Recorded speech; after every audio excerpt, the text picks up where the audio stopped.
vamos falar um pouco sobre bioestatística básica, né? Então, primeira coisa, a partir de uma amostra pequena, eu posso fazer uma inferência estatística para uma população inteira com o mesmo problema. O que seria isso? Eu não preciso pegar milhares de pessoas para estudar uma determinada patologia ou que eu tenho em dúvida, ou alguma hipótese que eu possa criar. Ok? Então, através de uma amostra pequena, mas que seja um cálculo amostral bem feito, eu consigo extrapolar esses resultados para a maioria da população. O exemplo da sopa aqui seria o seguinte: eu não preciso tomar uma sopa inteira, uma panela de sopa inteira, para saber se está faltando sal, se está faltando tempero ou alguma coisa desse tipo. Com uma colheradinha ou duas, eu já sei o que está acontecendo ali dentro. Tá? Então é só para a gente ter esse exemplo aí de uma amostra. Okay? Os modelos multivariados, eles servem para levar em consideração a parte variável do ser humano. Ou seja, muita gente fala que mas o ser humano é variável, a estatística ele não mede isso. Mede sim, basta coletar os dados. Então, se uma determinada patologia, eu falo assim, mas aí eu quero saber se tem diferença em quem é ativo ou não, ok? Ou quem está tomando medicamento ou não. É só coletar esses dados e fazer um ajuste estatístico.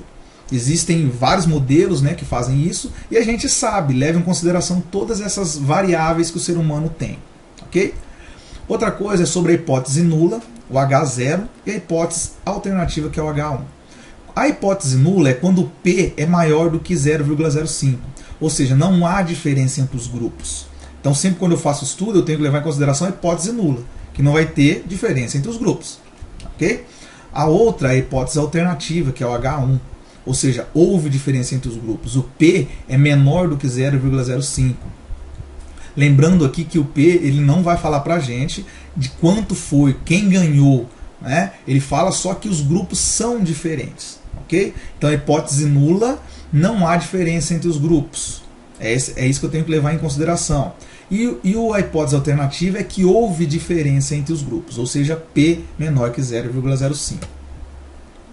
Eu tenho aqui também erros do tipo 1 e erros do tipo 2. E o poder estatístico? Bom, para a gente entender o poder estatístico, primeiro tem que falar do erro tipo 1, que é o falso positivo, ou seja, eu encontro uma coisa, eu encontro algo no meu estudo que não era para ter encontrado. Por quê? Quando eu replico o estudo várias vezes, eu não acho aquilo que eu acabei de achar no estudo que eu fiz. Então, por exemplo, manipulação versus mobilização. Okay? Eu acho que, por exemplo, manipulação é melhor que mobilização. Só que quando saem vários estudos com o mesmo tema, a gente vê que não achou. Ou seja, eu achei algo, eu tive um falso positivo em um lugar que não era para ter achado. Não era para ter dado que manipulação é melhor que mobilização. Ok? Bom, o erro do tipo 2 é o falso negativo, que é o contrário. Então, o falso negativo, eu não encontro a diferença entre os grupos, mas eu deveria encontrar. Então, por exemplo, manipulação e mobilização, eu encontro que eles são iguais, que não houve diferença. Mas quando eu faço vários estudos, ou quando saem vários estudos do mesmo tema, eu vejo que tinha diferença.